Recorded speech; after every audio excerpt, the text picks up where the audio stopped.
Coming up on Jerusalem Dateline, the game of nerves as talks continue between Iran and the U.S., while Christian pilgrims flock to Jerusalem for Holy Week. Plus, discoveries under the tomb at the Holy Sepulchre reveal it was once a garden. Analysis about Turkey's President Erdogan, whose ambitions may exceed those of Iran's.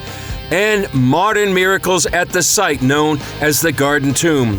All this and more coming up on this edition of Jerusalem Dateline. Hello and welcome to this edition of Jerusalem Dateline. I'm Chris Mitchell. This past weekend, the U.S. and Iran met for the first time in direct negotiations. The outcome of these talks may shift the future of the Middle East. Here's the latest on that story and others from our news desk. Little was publicized in Oman from the first negotiations between the Iranians and the Trump administration on Iran's potential nuclear weapons.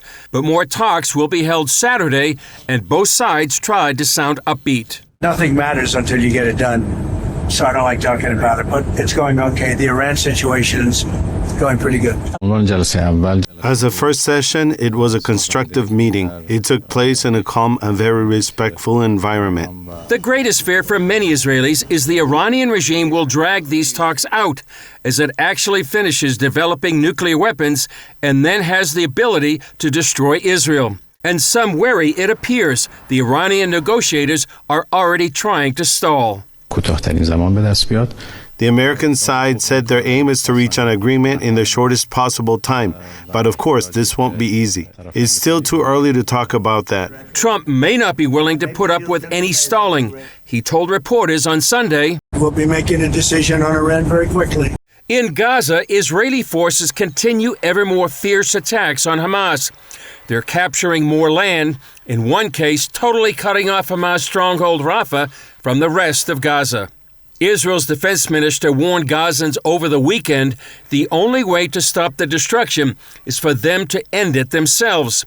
Israel Katz stated, "It is time to stand up and remove Hamas and release all the Israeli hostages. This is the only way to end the war." The Jewish state has declared until Hamas frees all the hostages, Israel will continue to take more and more of Gaza and turn the captured land into vast buffer zones. Many areas are being seized and added to the security zones of the State of Israel, leaving Gaza smaller and isolated. This hurts Hamas because one of the greatest catastrophes for Islamists is to lose land to non-Muslims. Some Gazans gathered in church to mark Palm Sunday, despite their suffering as the war grinds on. The situation has gotten out of hand. Our situation is unbearable. The situation is tragic. Iran may be trying to drag out negotiations with the Americans so it can continue to rush to develop nuclear weapons without U.S. and Israeli forces wiping out its nuclear facilities. But President Trump insists these talks must go fast and warns the Iranians are no longer dealing with previous U.S. administrations who'd let them stall. We're so used to dealing with stupid people in this country. They can't have a nuclear weapon. And they got to go fast, because they're fairly close to having one, and they're not going to have one. And if we have to do something very harsh, we'll do it. And I'm not doing it for us, I'm doing it for the world. And these are radicalized people, and they cannot have a nuclear weapon. Does that include a potential strike on Iranian nuclear facilities? Of course it does. In Gaza, Hamas has apparently rejected the latest hostage deal, so the fighting will go on. The terror group says it's willing to free the remaining hostages, but only if Israel permanently ends the destructive war and all its troops leave Gaza. Israel won't do that without Hamas totally disarming, but the terror group absolutely refuses to lay down its weapons.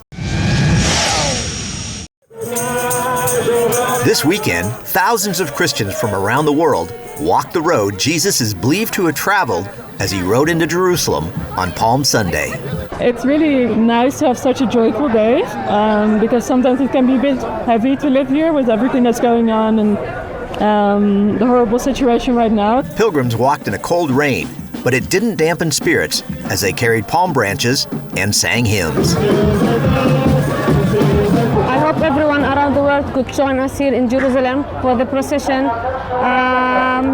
I wish that the war will stop soon and everything will come back to normal. It's actually nice to see there's a celebratory moment where people unite, people from all over the world, Palestinians, pilgrims, church members, and it was a really wonderful moment to join the procession. Paul Strand, CBN News, Jerusalem.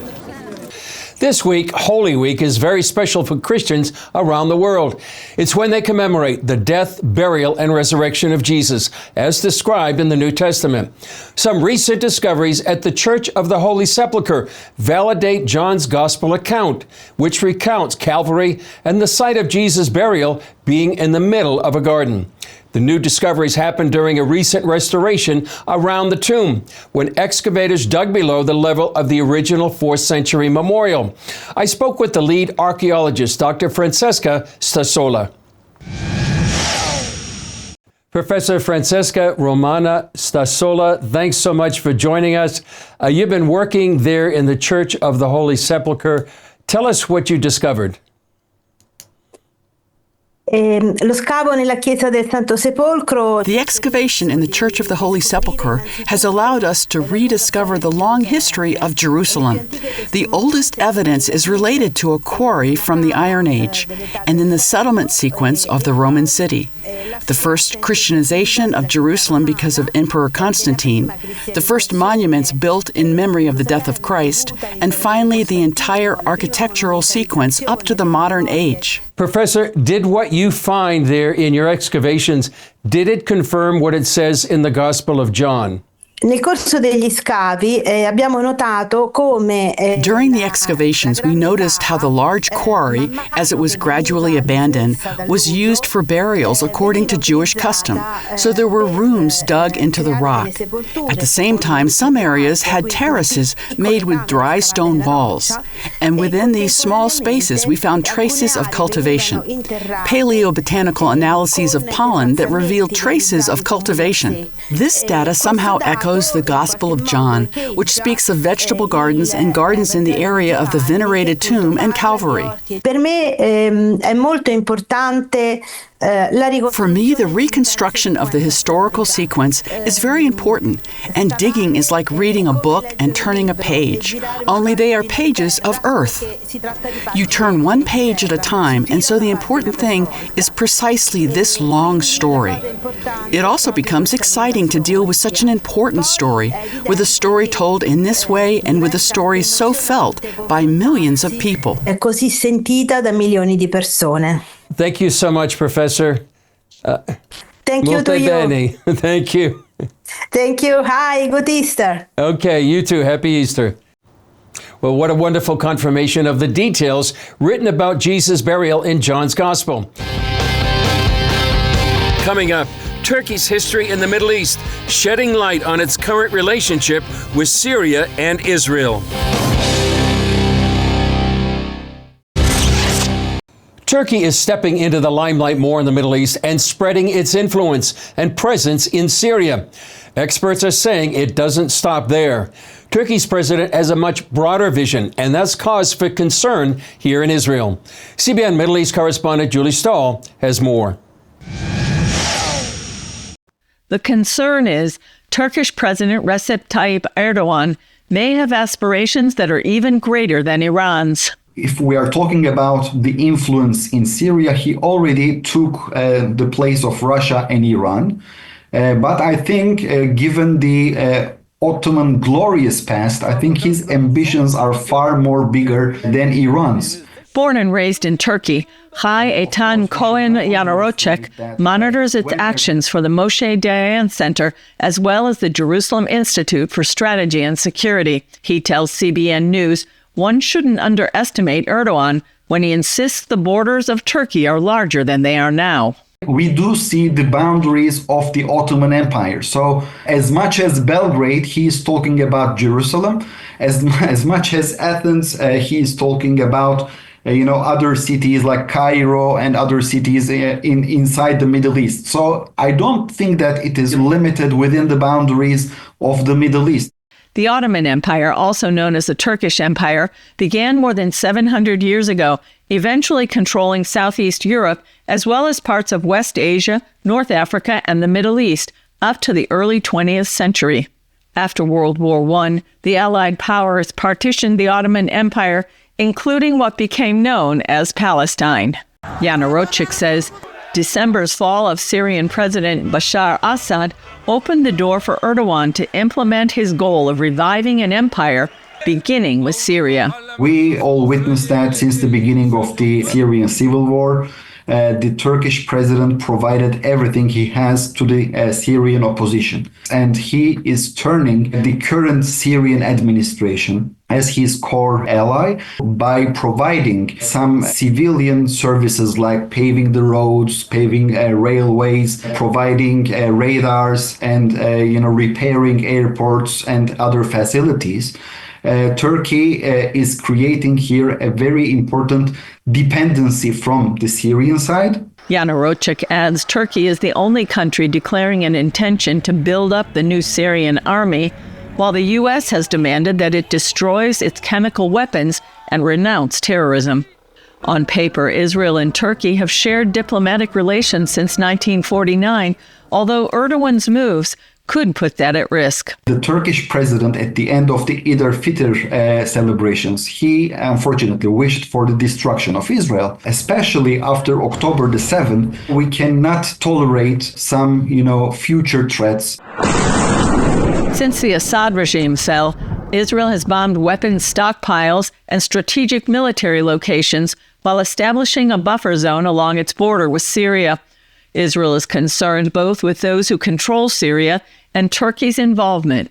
They are already building governmental facilities to sort of show a type of sovereignty in the Syrian land as well. You see Turkey building post offices, banks, Turkish banks who are using Turkish currency, schools. Israeli Deputy Foreign Minister Sharon Haskell tells CBN News Israel has two priorities regarding Syria: the safety of Israel and the protection of minorities, including the Christians, Druze, and Kurds. Then there's the outlier. Turkey is a great concern in what is happening in Syria now. Not just that, we need to hear their declarations and their speeches of their leadership. And that's really concerning, in particularly statements and discourse in regards to Jerusalem. These are declarations who are a red line in regards to Israel, but it shows their intention. Haskell adds that intention goes beyond Israel. After what had happened in Syria, they feel like they're on a high horse. But that should be a great concern to all the neighboring countries around. President Trump recently offered to smooth out any difficulties between Israeli Prime Minister Benjamin Netanyahu and Erdogan. Any problem that you have with Turkey, I think I can solve. As long as you're reasonable. You have to be reasonable. Jana Rocic says it's also the first time the U.S. could have access to Syria, which used to be under Russia's thumb and is now being influenced by Turkey, a NATO member. Now Donald Trump has the opportunity to penetrate into Syria and maybe to play a role for its reconstruction. The name of the game here is money. And since we are talking about the US president and he's a very successful businessman, I believe that the last thing that the American president is looking for in Syria is friction between the state of Israel and Turkey. Julie Stahl, CBN News, Jerusalem. Still ahead, signs and wonders still happening in the area known as the Garden Tomb.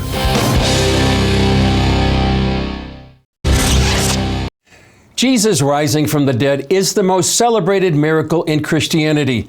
And in the very place many believe that wondrous event occurred, it seems miracles, signs, and wonders still happen. Our correspondent Paul Strand tells us more from his conversations with eyewitnesses at Jerusalem's Garden Tomb. The great miracle of Jesus Christ's resurrection took place right here in the garden tomb, or one much like it. But the miracles didn't stop then. They still go on today, and even right here. Cesar Fleitas works here and recalls a time when a man from Romania came here who had incredibly poor eyesight. Then this man walked into the tomb. He wanted to look at the symbol that is inside the tomb, the symbol of a cross that has the Greek letters, and he wasn't able to make out the symbol very well, so he removed his glasses, and then all of a sudden he was able to see perfectly. I hear the men screaming inside the tomb saying, I can see. Of course, he was speaking in Romanian. His pastor, who was standing nearby, he translated for me. He said, he can see. Another miracle that took place involved a boy who suffered from hydrocephalus, an abnormal and dangerous buildup of fluid deep in the brain. Now, every year his family came from Ecuador to the garden tomb. This young man, Giancarlo Rodriguez, was that little boy, and back then he was paralyzed from the waist down due to the hydrocephalus. 20 plus years ago, they came as a family. They brought the son inside the tomb, and as they were praying, all of a sudden they hear their son crying. The husband turned around to look back to see what was going on, and then all of a sudden they see their son standing there.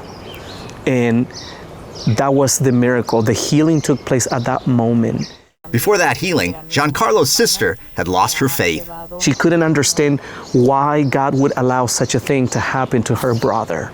But then after she saw the healing that God performed in her brother's body, that became the turning point in her life. I simply want to say that Giancarlo is proof that God is real.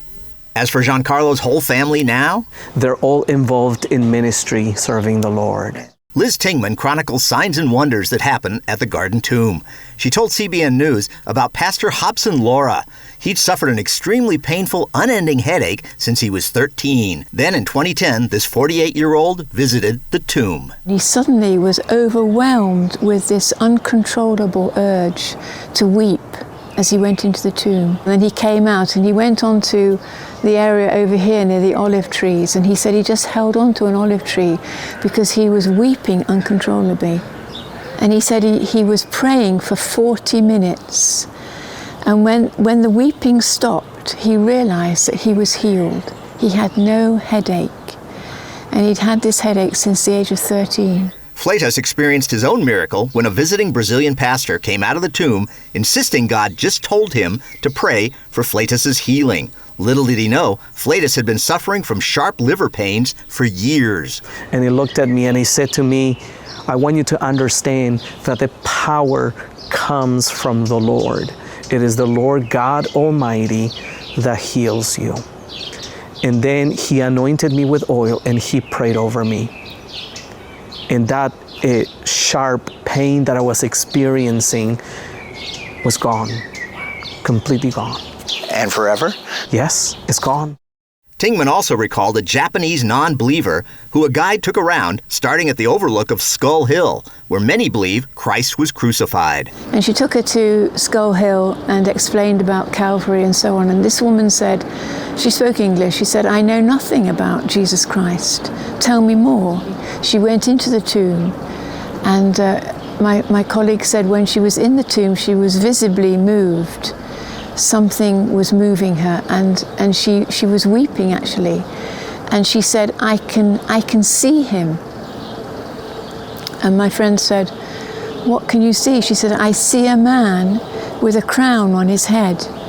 Now this is a woman who didn't know anything about the gospel stories, and she said it's not a gold crown, and she began to describe a crown of thorns on this man's head that she was seeing.